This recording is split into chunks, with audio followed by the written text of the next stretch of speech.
LPG gas टंचाईच्या काळात देशाला मोठा दिलासा। आखातातून एलपीजी घेऊन निघालेलं शिवालिक जहाज आज भारतात।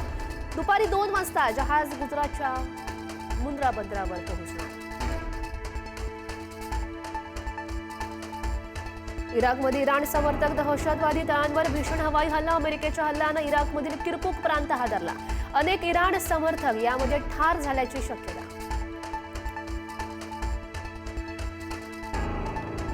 इराकची राजधानी बगदाद एकामागून एक झालेल्या भीषण स्फोटांनी हादरली। शहराच्या विविध भागात धुराचे लोट। घटनेमुळे संपूर्ण भागात प्रचंड खळबळ।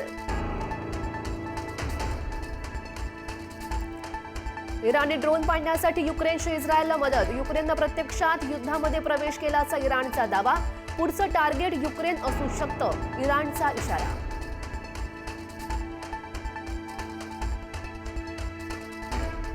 दुबई आंतरराष्ट्रीय विमानतळाजवळ भीषण आग। ड्रोन हल्ल्यामुळे इंधन टाकीला लक्ष्य केल्याचा संशय। आगीमुळे विमानतळावर विमानांच्या लँडिंगला खोळंबा। विमानं आकाशातच रखडली।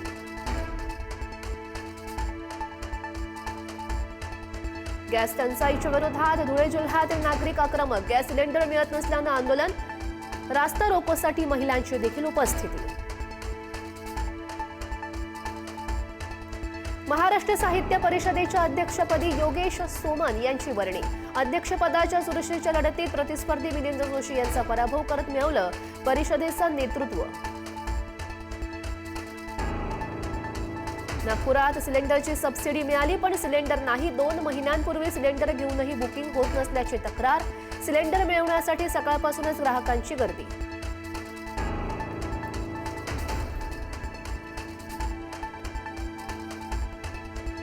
चंद्रपूरमधील लग्न मंडपात धाड टाकून 6 सिलेंडर केले जप्त। घरगुती गॅस सिलेंडरचा वापर करणाऱ्या कॅटरर्स मालकावर गुन्हा दाखल। पुरवठा विभागाच्या भरारी पथकाची कारवाई।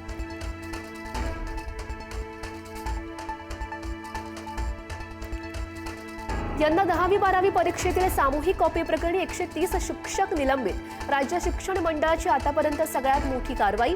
सीसीटीव्हीच्या माध्यमातून अनेक गैरप्रकार उघडकीस। शिकूया एआयची क्रांती, चला करूया MSCIT।